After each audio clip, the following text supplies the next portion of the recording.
The red zone in general is a point of emphasis. We're going to emphasize the heck out of it. That's when you win or lose football games. And we want touchdowns, not field goals, obviously. Part of being in the red zone, just like in the open field, is executing and not beating ourselves.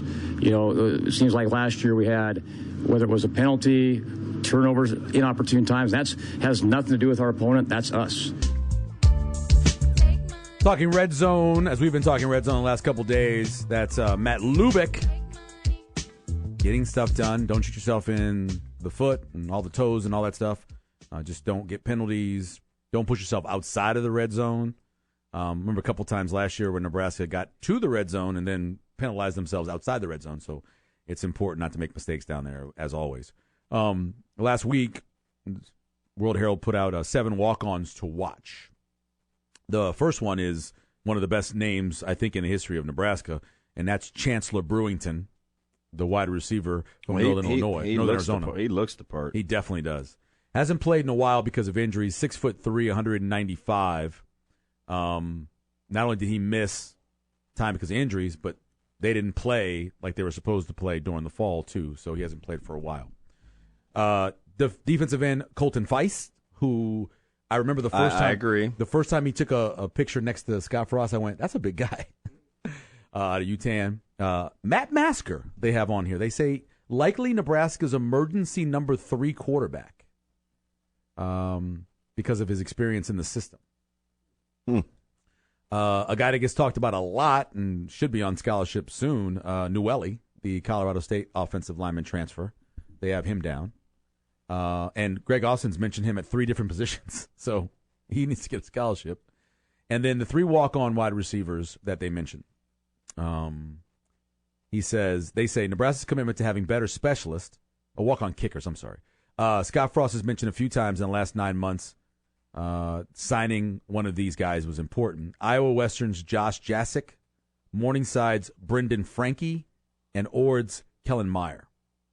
3 guys who might be the guy who can kick the ball in the end zone and help Nebraska out with their field position. Is anybody going to win that job and just kick the ball in the end zone? I hope so. You know what's even better? The back of the end zone. Like, the whole thing. Like, don't even give him a chance. Don't even give him a chance to kick it out of there. It's kind of the great wonder, right? Like, be nice to see. What's so hard about that? I don't know. They got former soccer players. They got former junior college guys. They got everything in there now, so find one. Here's a couple other guys that I took off the roster that I thought we could that might get in the mix. Phelan Sanford, Mr. Testing guy. Certainly is athletic enough. Certainly in special teams to be involved. One of your favorites, Grant Taggy. Yeah, he is. As a freshman. Got a little bit of a nicked ankle, but yeah, he is one of my favorites. A guy who had a nice run in the spring game, Isaiah Harris. Yes. Going to be on special teams. Might come into the mix at some point on the field. A guy who had a huge practice when we were there with the open practice was Baron Miles Jr. Could have him on the list. And then a guy who was not in the rotation, but definitely in the mix at offensive line, and Ezra Miller, the transfer from Iowa. So, places where it would be difficult because it's deep. Mm-hmm. Wide receiver. Yes. Maybe D-line. Although Feist has been kind of a head turner, but it again, deep position at D-line. Maybe next year, something we'll be talking about. I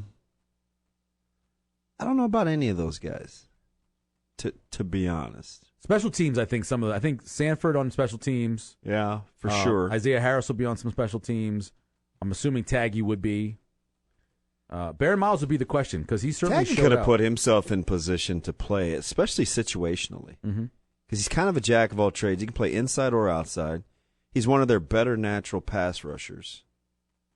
Because you don't see a lot of inside guys that can rush the passer, but he's been a third-level guy, and he's been an outside guy most of the last 4 or 5 years of his playing career. So he has some instincts there. Outside of that, I'm not sure. Yeah.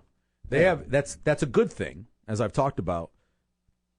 The less we have to talk about, no offense to anybody who's ever been a walk-on, but the less we need to talk about the walk-on program, the better most likely the roster is. Mm-hmm.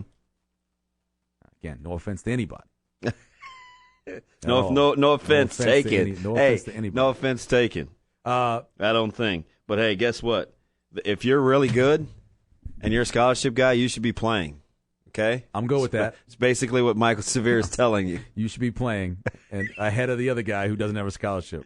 Although, and there have been some great walk-ons in history of Nebraska. Occasionally, guys miss on scholarship opportunities. Definitely. They miss. Yeah, and sometimes the coaching staff miss. That's what I'm talking about. Yeah, that may the other side. That could have been a guy who has a scholarship that maybe shouldn't. Yep, yeah, and some guys should have. Obviously, Luke Reimers is the great example. You know, and the famous words of Dan Jackson. How does this guy not have a Power 5 offer? Right. Yeah. And we look at it now. He said that out loud. He said it right away. Mm-hmm. Good point by him. Said, hey, got one. Yeah. Got one. Then he said, lost one. I mean, way ahead of the game. Yeah. So, hey, but what does he know? He's just a good recruiter. If Phil Darius Payne has a really good year, okay, what is the saying that goes along with either the meme or the GIF? What is the Phil Darius Payne? What's the saying? He's got a name that allows you to be able to be creative. Is that Pain. A goal? Pain. Yeah. Pain. Yeah. Pain. I don't know. I kind of like the Pain Project. I like that. There's Bringing the Pain, obviously, which is kind of obvious. Major Pain, you could always kind of look back to the movie. House of Pain. House of Pain is solid. Nebraska Memorial Stadium could be the House of Pain if Phil Darius Payne has a big year. What's a lot big? of things to work What's with. big? 6 sacks? 7? If he gets 6 sacks, that'll be. When's the last time Nebraska had one guy with 6 sacks? I don't know. What did Stille get a couple years ago? 4.5? I think either 5 or 5.5. I gotta look and see the last time. The 6 sacks, is that pretty good? For Nebraska recently, I think it'd be pretty darn good. Yeah, well, Will Honus, I believe, led them last year with 3. Especially if a guy's situational. Yeah, that would be all right. Maybe no pain, no gain. No pain, they don't gain. Yeah. I don't know. Phil Payne. Shane feeling pretty good about himself. I like it. We'll take a break. Okay, Shane. We'll look at the previous sack numbers to see the last time somebody had that. It is now tied 1-1 in the bronze game. I don't even know if this is live. Maybe not. I have no idea. You never know what the damn Olympics mean. No, they is it over already? Yeah, women already won. They already won. Congratulations to the United States women's national team for getting the bronze. Bronze, baby.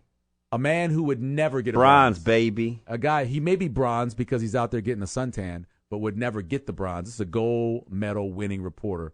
Stephen M. Sipple joins us next here on 1620 Zone.